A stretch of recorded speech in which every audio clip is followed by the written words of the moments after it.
کہ جو روزے کی نورانیت ہے، ایک ہے بھوکا پیاسا ہم ہے، اور ایک ہے اس سے ہمارے قلب روشن ہوں گے، منور ہوں گے۔ تو فرماتے ہیں کہ اگر کوئی غیبت کرتا ہے، روزہ رکھا ہے اور غیبت بیان کر رہا ہے، آپ کبھی دیکھیں جب آپ غیبت کریں گے نا تو بڑی لذت ملتی ہے، سننے والے کو بھی کرنے والے کو بھی بڑی لذت ملتی ہے۔ جانتے کیوں؟ اس کی وجہ یہ ہوتی ہے، غیبت کرنے والے کے منہ پہ شہد لگا دیتا ہے شیطان، مٹھاس محسوس ہوتی ہے، گھن نہیں آتا ہے کہ میں کیا کر رہا ہوں۔ اور یہ شرعی مسئلہ سن لیں کہ اگر آپ کسی کی غیبت کرتے ہیں تو اللہ تعالیٰ آپ کو معاف نہیں فرمائے گا جب تک کہ جس کی آپ نے غیبت کی ہے وہ آپ کو معاف نہ فرما دے۔ تو اپنی زبانیں بند رکھیں۔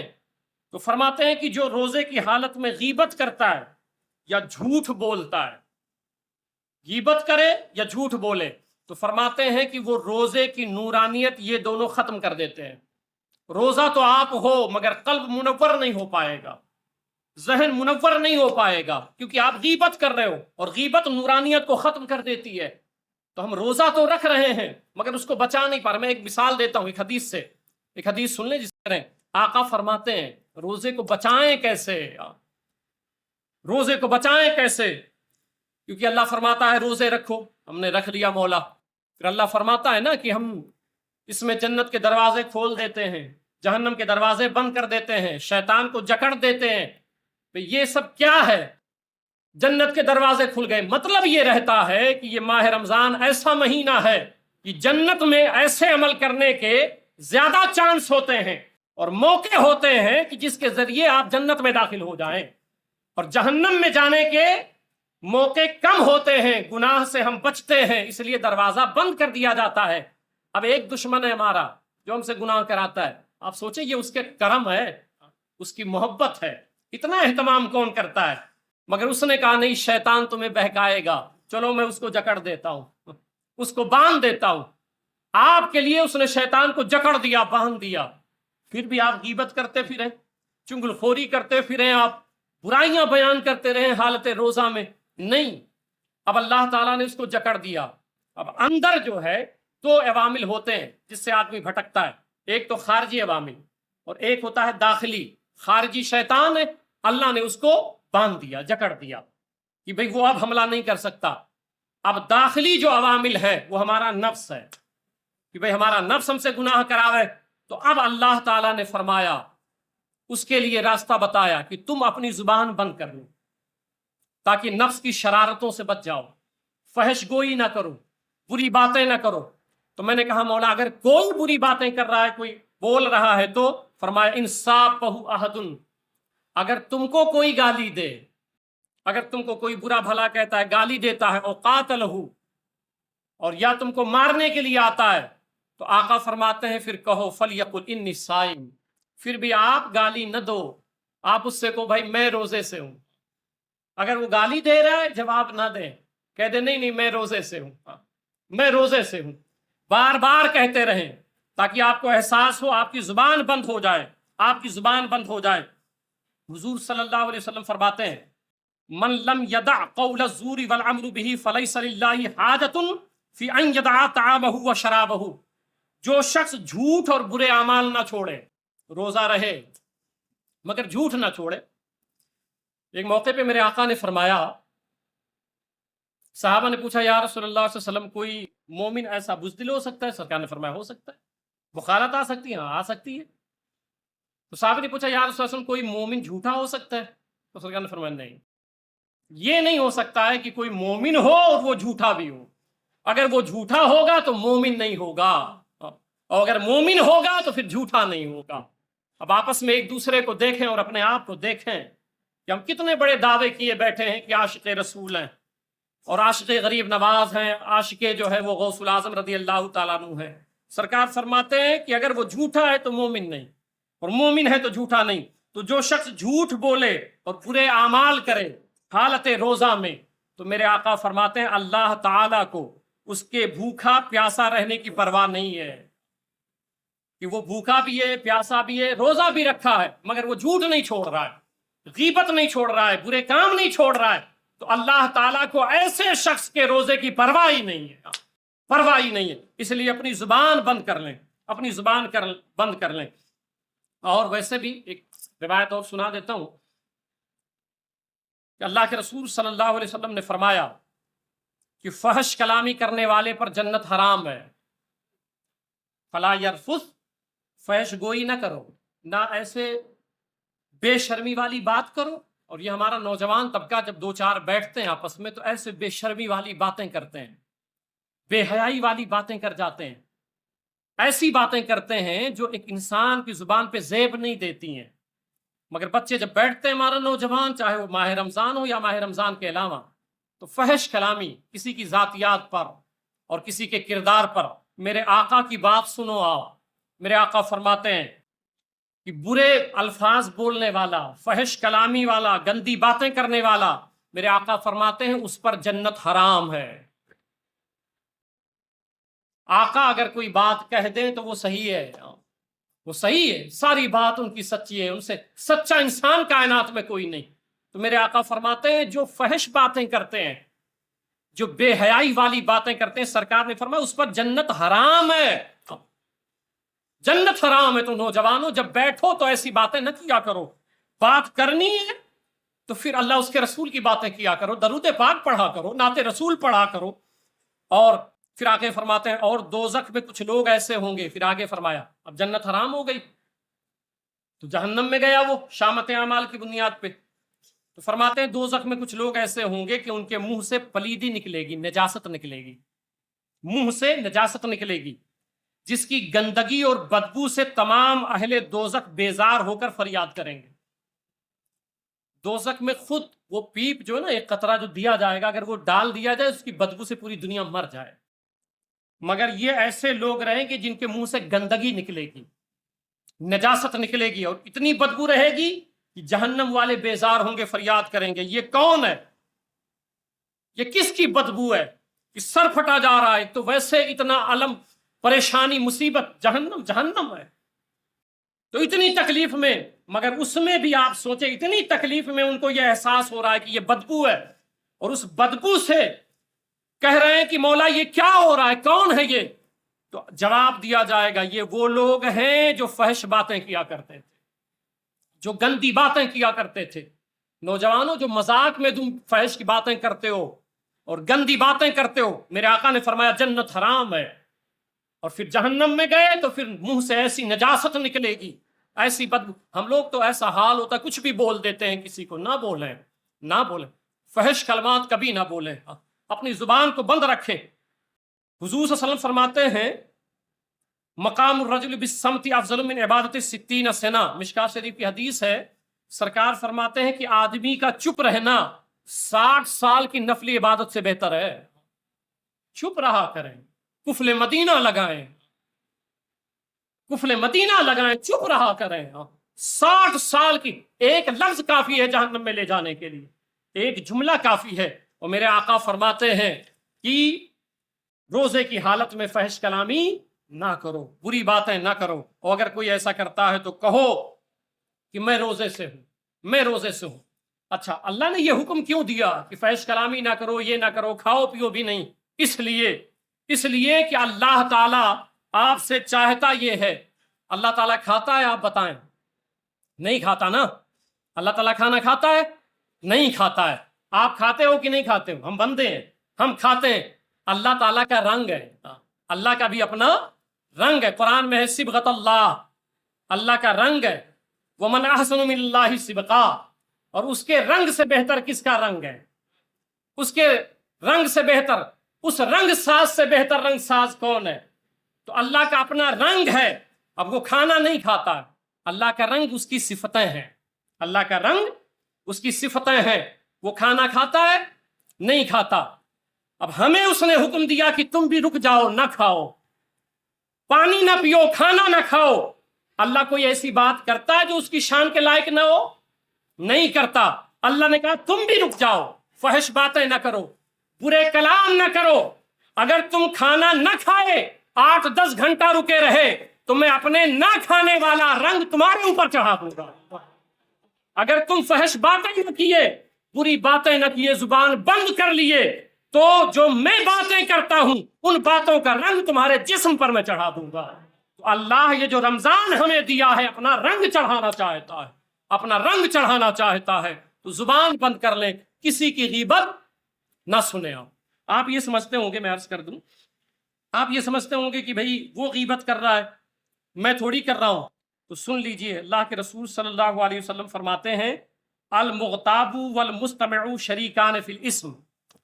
اگر کوئی آپ کے بغل میں بیٹھ کر کے کسی کی برائی بیان کر رہا ہے، ٹھیک ہے، تو سرکار آپ سوچتے ہو نہیں میں تو سن رہا تھا بھائی، تو اگر آپ سن رہے ہو تو سرکار فرماتے ہیں غیبت کرنے والا اور سننے والا دونوں برابر کے گنہگار ہیں۔ جو غیبت سنتا ہے وہ بھی اتنا ہی بڑا گنہگار ہوتا ہے جتنا کرنے والا ہوتا ہے، تو آپ رمضان شریف کو اس طرح گزارے۔ حضرت مولا علی رضی اللہ عنہ، آخری بات سن لیں، مولا علی رضی اللہ تعالیٰ عنہ کوفہ کے قبرستان میں گئے، جانے کے بعد ایک تازہ قبر تھی، عرض کیا مولا پردے اٹھ جاتے، میں قبر میں دیکھ پاتا کہ اندر قبر میں کیا ہو رہا ہے۔ پردے ہٹ گئے، جب اٹھے اس تازہ قبر جو تھی، پردے اٹھے تو دیکھا کہ ایک شخص ہے جس کے ہاتھ میں آگ کی ہتکڑیاں ہیں، پیر میں آگ کی بیڑیاں ہیں، اور وہ کہہ رہا ہے مولا علی رضی اللہ تعالیٰ عنہ سے انا غریق فی النار، انا حریق فی النار، میں آگ میں ڈوبا ہوا ہوں، میں جل رہا ہوں، میری مدد فرمائیں۔ مولا علی رضی اللہ تعالیٰ عنہ تھے، تڑپ گئے۔ میں پھر آپ کو سمجھاتا رہتا ہوں، یہ زندگی دوبارہ نہیں ملے گی۔ ہم آئے ہیں اللہ کو راضی کرنے کے لیے۔ بقیہ رزاق وہ ہے جس نے لاک ڈاؤن میں ہمیں کھلایا جب کام دھندا کچھ نہیں تھا، جب ہم ماں کے پیٹ میں تھے تو وہ ہمیں کھلاتا رہا۔ آپ چرند پرند کو دیکھیں، اللہ کھلاتا ہے، چوہے بلی کتوں کو کھلاتا ہے۔ ایک گدھ ہے جو ایک ہنس ہے، ایک قسم ہے اس کی، ایک جنس ہے، حیات الحیوان میں علامہ دمیری نے لکھا ہے، وہ موتی کھاتا ہے، اللہ تعالیٰ اس کے لیے موتی کا انتظام فرماتا ہے، کسی کو بھوکا نہیں چھوڑتا ہے۔ آپ کو کیسے چھوڑے گا؟ رزق اس کے ذمے، اس نے ہمیں بھیجا تھا کہ ہم دنیا میں جائیں اور اپنے مولا کو راضی کر لیں، اپنے اللہ کو منا لیں، مگر ہم دور ہو گئے دنیا کی رنگینیوں میں، دنیا کی محبتوں میں۔ مولا علی فرماتے ہیں میں نے دیکھا تو وہ آواز دے رہا تھا۔ اب یہ تو مولا علی نے دیکھ لیا۔ آپ جب قبرستان جاتے ہیں نا تو آپ کو لگتا ہے کہ مٹی کے تودے ہیں، کاش آپ دیکھ پاتے اندر جو آپ کے گھر کا گیا ہے، پتہ نہیں اس پہ آگ کی ہتکڑی لگی ہوئی ہے، آگ کی بیڑی لگی ہوئی ہے، یا آگ ہی ڈال دیا گیا ہے قبر میں، کس کو کیا پتا۔ وہ چیخ رہا ہے، اندر چلا رہا ہے، ہم لوگ تو سمجھتے ہیں یہ صرف مٹی ہے۔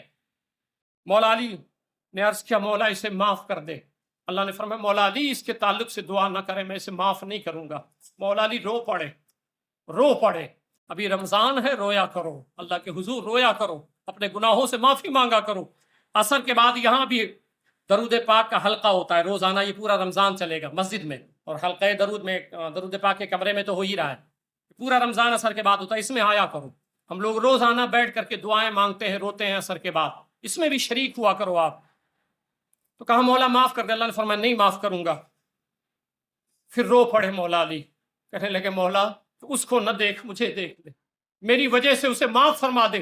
جب پھوٹ کے رو پڑے، اللہ نے فرمایا ٹھیک ہے علی، تیری شکستہ دلی کی بنیاد پہ میں اسے معاف کرتا ہوں۔ مولا علی روتے ہوئے کہنے لگے مولا اس کی غلطی کیا تھی کہ تو نے مجھ سے کہا کہ علی میں معاف نہیں کروں گا؟ تو اللہ تعالیٰ نے فرمایا یہ رمضان کے مہینے میں روزے تو رکھتا تھا، نیکیاں کرتا تھا، مگر ساتھ میں یہ برائیاں بھی نہیں چھوڑتا تھا۔ ماہ رمضان میں روزے رکھتا تھا، نمازیں پڑھتا تھا، مگر غیبتیں کرتا تھا، چنگل خوری کرتا تھا، برائیاں بیان کرتا تھا، ادھر ادھر خرافات کرتا تھا۔ نوجوانوں دور ہو جاؤ۔ یہ وہ نوجوان تھا، اس دور کا نوجوان تھا کہ اس نے اللہ کو منانے کے لیے سب کچھ کیا تھا، مگر برائی نہیں چھوڑتا تھا۔ جیسے آپ نیکی کرتے ہو، روزہ رکھتے ہو، درود پاک بھی پڑھتے ہو، مگر برائی نہیں چھوڑ رہے ہو، فحش کلامی نہیں چھوڑ رہے ہو، بری بات بولنا نہیں چھوڑ رہے ہو۔ یہ بھی نوجوان ایسے تھا کہ وہ روزے رکھتا تھا مگر یہ برائیاں بھی کرتا تھا، اللہ نے اس کی وجہ سے سزا دی تھی۔ اس لیے ماہ رمضان ہے، وہ اپنا رنگ اپنے بندوں پہ چڑھانا چاہتا ہے، تو جس طرح اس نے کہا ہے ہم اور آپ اس کے فرمان کے مطابق ہو جائیں۔ اللہ تعالی ہم سبوں کو فیضان رمضان المبارک سے مالا مال فرمائے۔ اور آج یوم الجمعہ ہے، اللہ تعالیٰ اس پہلے جمعہ کے صدقے میں ہم سبوں کی مغفرت فرمائے۔